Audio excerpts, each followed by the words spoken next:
नमस्कार दोस्तों, जय श्री कृष्णा। आज हम नीलकंठ वर्णी जी के बारे में चर्चा करेंगे। स्वामीनारायण या सहजानंद स्वामी हिंदू धर्म के स्वामीनारायण संप्रदाय के संस्थापक और इष्ट देवता है।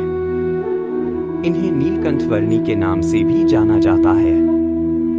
श्री स्वामीनारायण का जन्म सोमवार 3 अप्रैल 1781 को रात्रि 10 बजे चैत्र सुद 9 को अयोध्या के पास छपैया गांव में पिता हरिप्रसाद पांडे, जिन्हें धर्मदेव के नाम से भी जाना जाता है, और माता प्रेमवती, जिन्हें भक्ति माता या मूर्ति देवी के नाम से भी जाना जाता है, के घर में हुआ था। संवत 1837। संयोगवश उस दिन रामनवमी भी थी, इसलिए इस दिन को स्वामीनारायण संप्रदाय के लोगों द्वारा स्वामीनारायण जयंती के रूप में भी मनाया जाता है। उनके बचपन का नाम घनश्याम था। उनके 2 भाई थे। बड़े भाई का नाम राम प्रताप पांडे और छोटे भाई का नाम इच्छाराम पांडे था। पिता धर्मदेव से शिक्षा ग्रहण करते हुए भगवान स्वामीनारायण, जब स्वामीनारायण 5 वर्ष के थे, तब उनके पिता धर्मदेव ने उन्हें पढ़ाना शुरू किया। अपने पिता से बाल घनश्याम को 4 वेद, रामायण, महाभारत, श्रीमद्भागवत, पुराण, श्री रामानुजाचार्य प्रणीत श्री भाष्य, याज्ञवल्क्य स्मृति आदि की शिक्षा मिली। बाल्यकाल से ही स्वामीनारायण शास्त्रार्थ और मल्ल विद्या, कुश्ती में भी पारंगत थे। अपनी माता और पिता के मृत्यु के बाद 11 वर्षीय बालक स्वामीनारायण घर छोड़कर जंगल में तपस्या करने चले गए।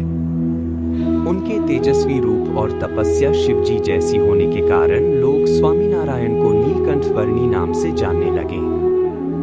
नीलकंठ वर्णी ने 7 वर्षों तक देश के विभिन्न हिस्सों में पैदल यात्रा की। सबसे पहले वह हिमालय में पुल्हाश्रम गए। वहां पर 3 मास तक बिना खाए पिए वायु भक्षण करके तप किया, जिससे सूर्य देव उन पर प्रसन्न हुए। उसके बाद बुटोलपट्टन से आगे बढ़ते हुए नेपाल में उनकी वृद्ध गोपाल योगी से मुलाकात हुई।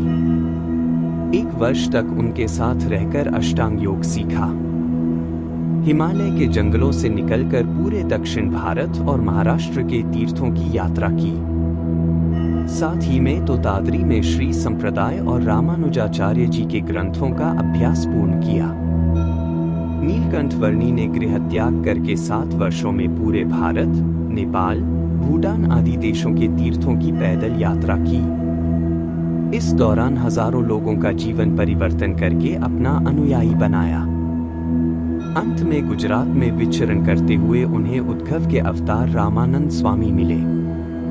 रामानंद स्वामी को सद्गुरु जान उन्हें अपना गुरु मानकर अपनी कल्याण यात्रा समाप्त की। रामानंद स्वामी ने 28 अक्टूबर 1800 के दिन नीलकंठ वर्णी को भागवती दीक्षा देकर उनका दीक्षानाम सहजानंद स्वामी रखा। 1857 कार्तिक सुदी एकादशी के दिन 28 अक्टूबर 1800 रामानंद स्वामी ने नीलकंठ वर्णी को महादीक्षा दी और उनका नाम सहजानंद स्वामी और नारायण मुनि रखा। महादीक्षा देने के बाद गुरु रामानंद स्वामी 1858 कार्तिक सुदी एकादशी दिनांक 16 नवंबर 1801 को अपने आश्रितों अनुयायियों के समक्ष सहजानंद स्वामी को उद्धव संप्रदाय गुरुपद सौंपकर जेतपुर में सहजानंद स्वामी का गद्दी अभिषेक किया। जब सहजानंद स्वामी ने गुरु को प्रणाम किया तो रामानंद स्वामी प्रसन्न हुए और सहजानंद स्वामी ने उनसे ये 2 वरदान मांगे। यदि मेरे भक्त के भाग्य में बिच्छू के काटने का दुख लिखा हो तो वो पीड़ा रोम रोम में मुझे हो, लेकिन मेरे भक्त को कभी कोई पीड़ा न हो। यदि मेरे भक्त के भाग्य में रामपात्र भीख मांगना लिखा है तो वो रामपात्र मुझे मिले, लेकिन मेरे भक्त को अन्न वस्त्र की कभी कमी न आए।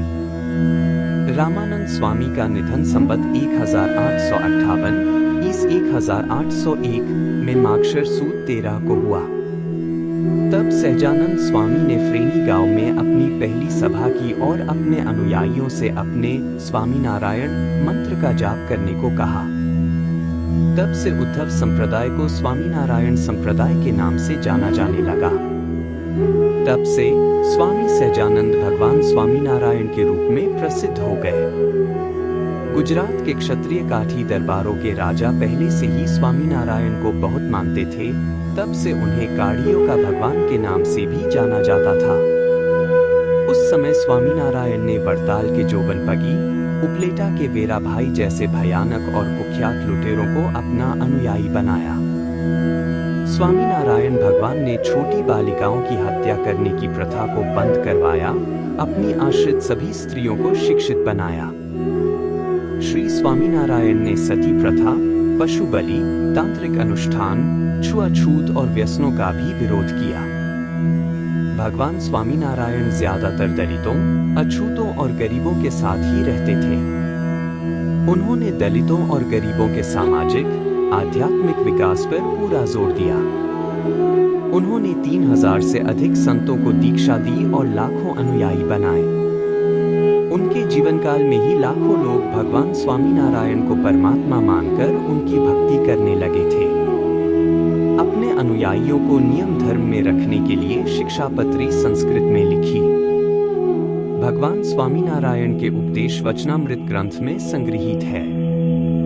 4. भगवान स्वामीनारायण ने स्थापत्य कला, संगीत कला, नाट्य कला, चित्रकला और शिल्प कला को भी प्रोत्साहन दिया।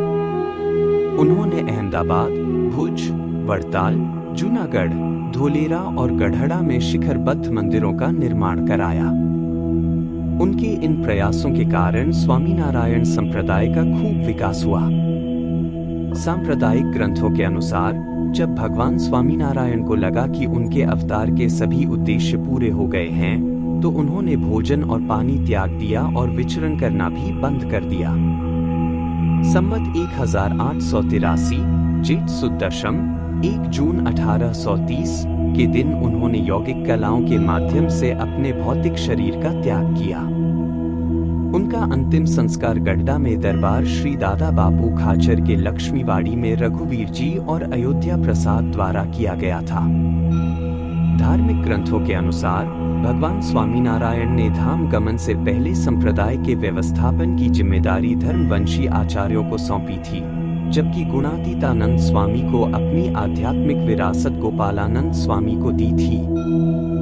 हालांकि इस विषय पर विद्वानों की अलग अलग राय है।